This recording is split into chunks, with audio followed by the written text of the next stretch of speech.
But if you meditate and get onto the clear light and leave these things to be.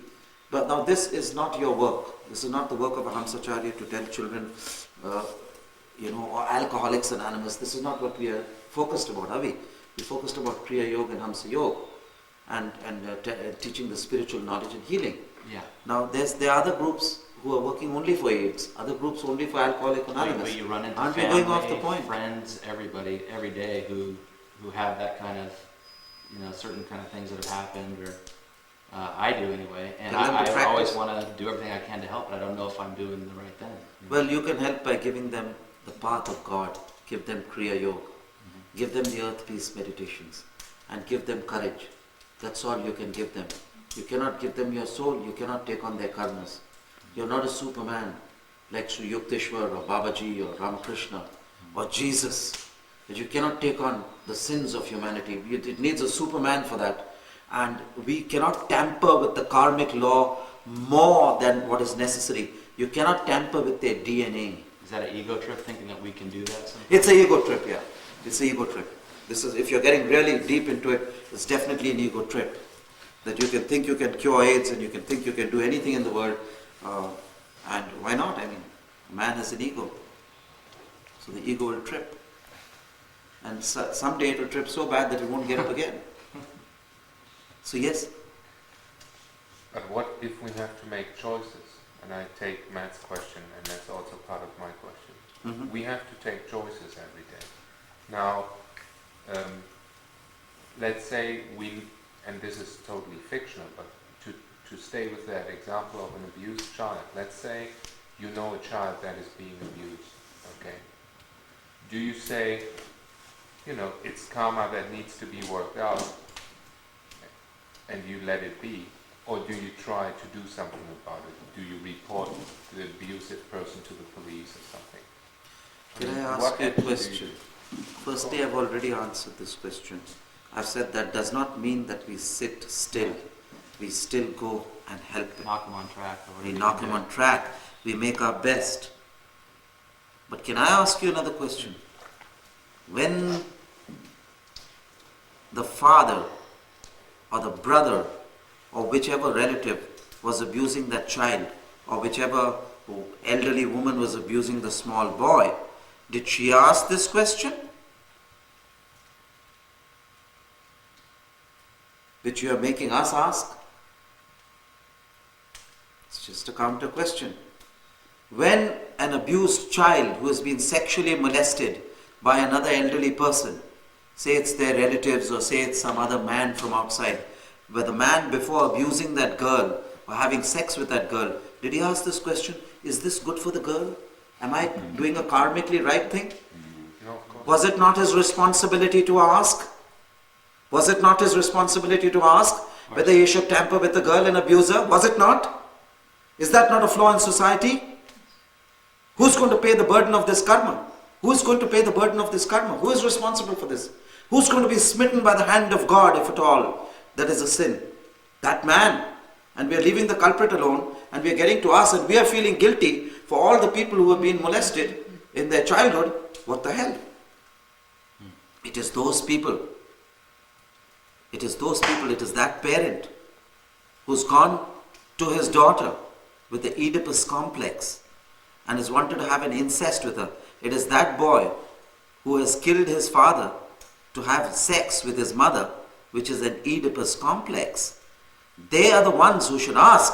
But this is how humanity is evolving through. They do have this Oedipus complex. In animals they have it, in apes they have it, and in man has just evolved from the animals, and they have it. And this Oedipus complex has been spoken upon not as a vice or a virtue, but a phenomena of the psyche which has to be studied and are gotten over. Are gotten over. I don't see it I'm not blaming those people, but if you're asking us the question, I'm telling you first ask them the question. And then when this man goes and he has this incest with his girl who's turned into this beautiful young lady, what does he ask himself? It's easily got. His hormones get the better of him. She doesn't know what the hell's going on.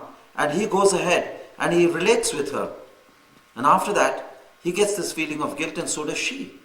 And now this guilt of feeling is thrown onto Guru Nath or some Matt or someone here, and we feel we are guilty for having had this sex with this girl.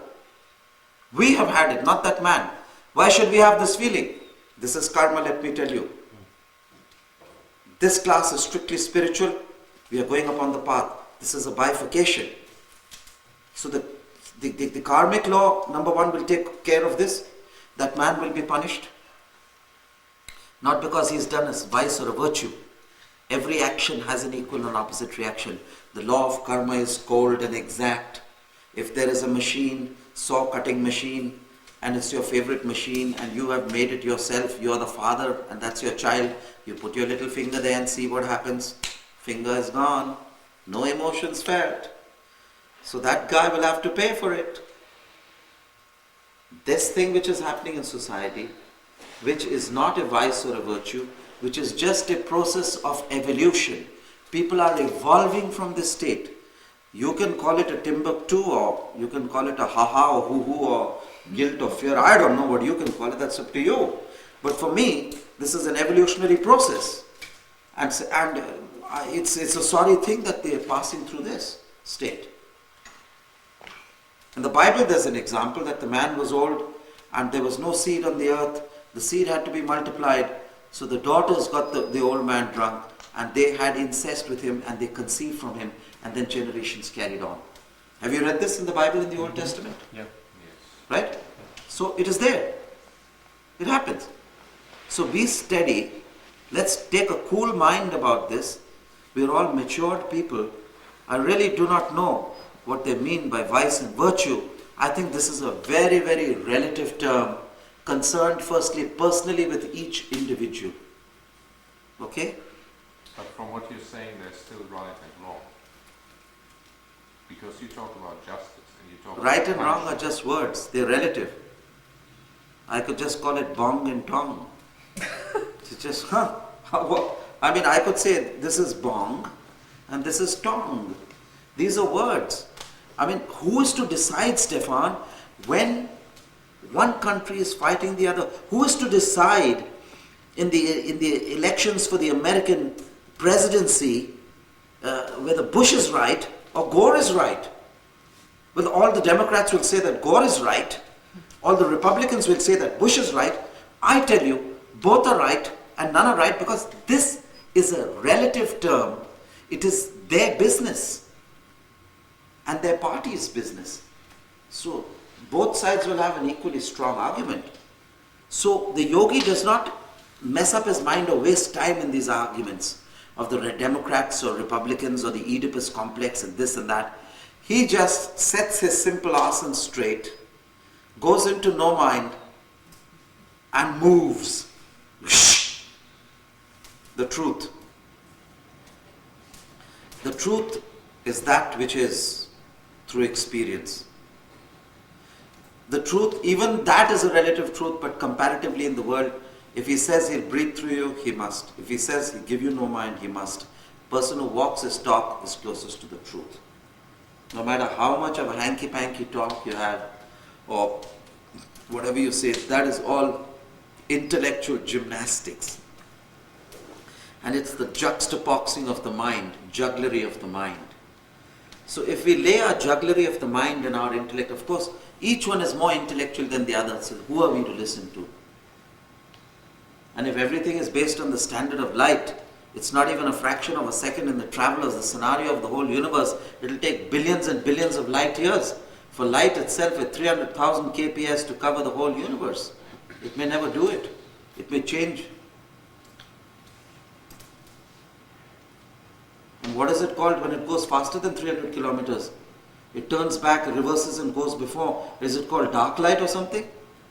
Or lightless light or something?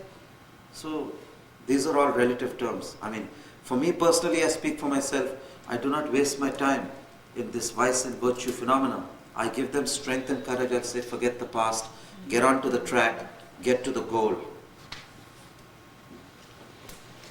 So first practice the sadhana, that's important. Those people will not come to you. The good Lord will send them to the appropriate people. They'll send you the proper people.